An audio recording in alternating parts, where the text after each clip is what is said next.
जो फीचर्स हो capital market, पहला it deals only in medium and long term securities.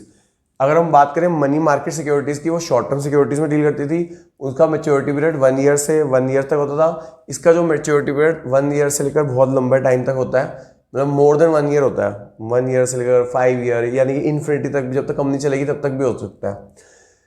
तो इसका एग्जांपल्स है equity shares, preference shares, debentures, public deposits.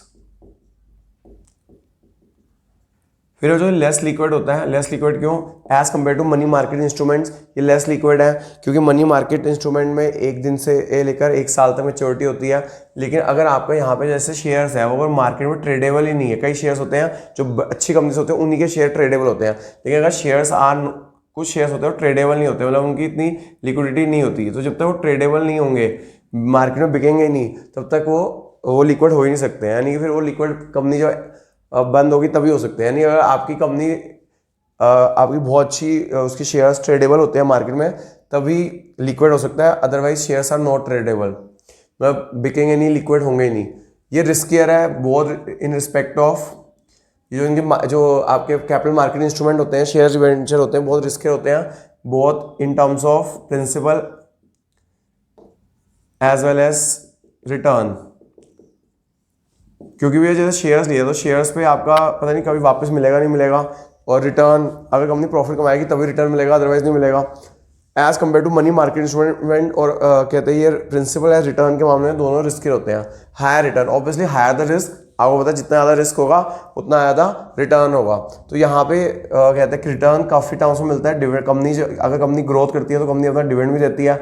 इसके अलावा आपको कैपिटल गेन हो सकता है, कैपिटल गेन अगर शेयर्स बेच के कैपिटल गेन कमाया जा सकता है।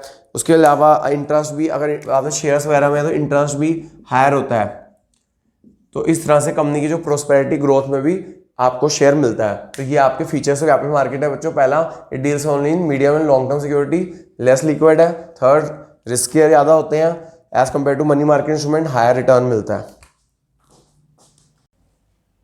हाँ बच्चों, difference between money market and capital market. तो देखिए जो मनी मार्केट और कैपिटल मार्केट में क्या डिफरेंस है। तो अगर मनी मार्केट और कैपिटल मार्केट की बात करें तो यहाँ पे पार्टिसिपेंट कौन होते हैं?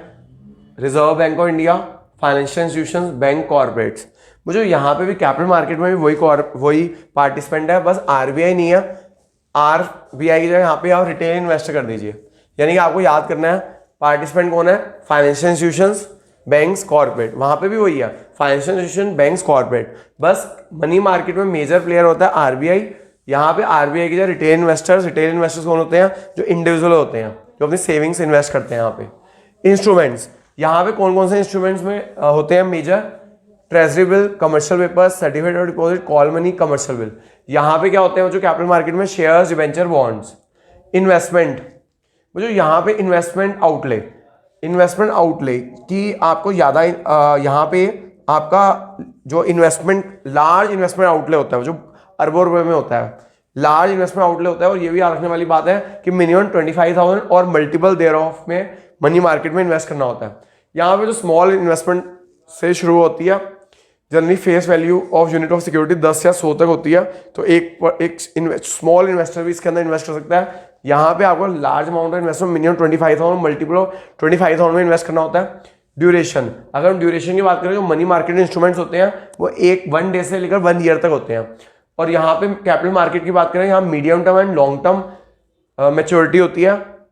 मिनिमम मैच्योरिटी 1 ईयर है, मैक्सिमम क्या पता जब तक कंपनी चल रही है तब तक मैच्योरिटी हो ही ना, क्या पता। लिक्विडिटी, वो जो money market high degree of liquidity है।